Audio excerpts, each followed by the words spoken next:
বন্ধুরা, এই ভিডিওটা প্রথম থেকে শেষ পর্যন্ত না দেখলে আপনারা বুঝতে পারবেন না যে আমি এই ভিডিওতে কী তুলে ধরেছি। হ্যালো বন্ধুরা, মাত্র 10 টাকা খরচ করে যে কোনো গাছের জৈব কীটনাশক ঔষধ তৈরি করা সম্ভব। যেমন ধরুন মিলিবাগ ছত্রাক, সাদামাছি বা জাপ পোকা বা পাতা কোঁকড়ানো, এই সমস্যাগুলো সমাধান করতে পারবেন মাত্র 10 টাকার বিনিময়ে। হ্যাঁ বন্ধুরা, আপনারা ঠিকই শুনতেছেন, ঘরের কিছু উপকরণ দিয়ে এই জৈব কীটনাশক তৈরি করা সম্ভব। বন্ধুরা, এই যে ধরুন গাছের পাতা কোঁকড়ানো, তারপরে জাপ পোকা, সাদামাছি, এগুলো সব দূর হয়ে যাবে নিমেষে। একবার আপনারা ইউজ করে দেখুন। আমার এ কথা আপনার তখনই সত্য প্রমাণিত হবে যখন আপনারা ইউজ করবেন।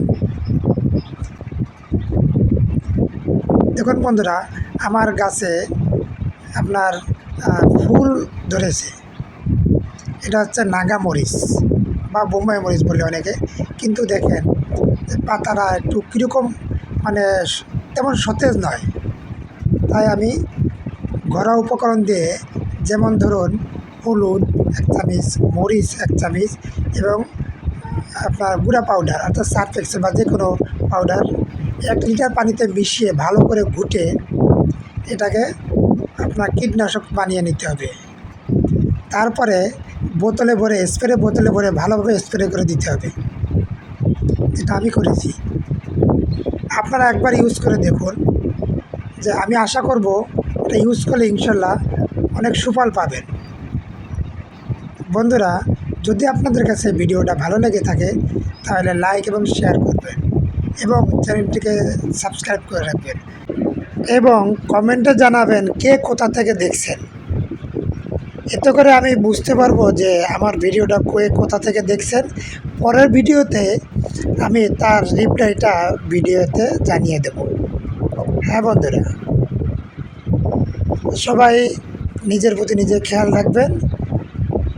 বিশেষ করে ঔষধি গাছগুলো সবাই লাগাবেন।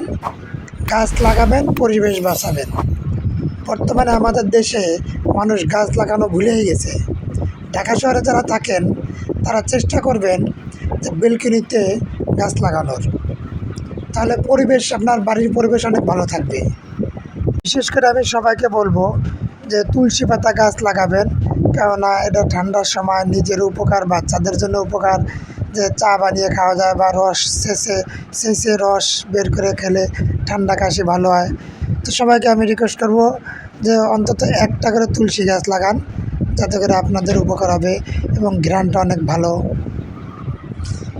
এবং অন্যান্য ঔষধি গাছও আপনারা লাগাতে পারেন।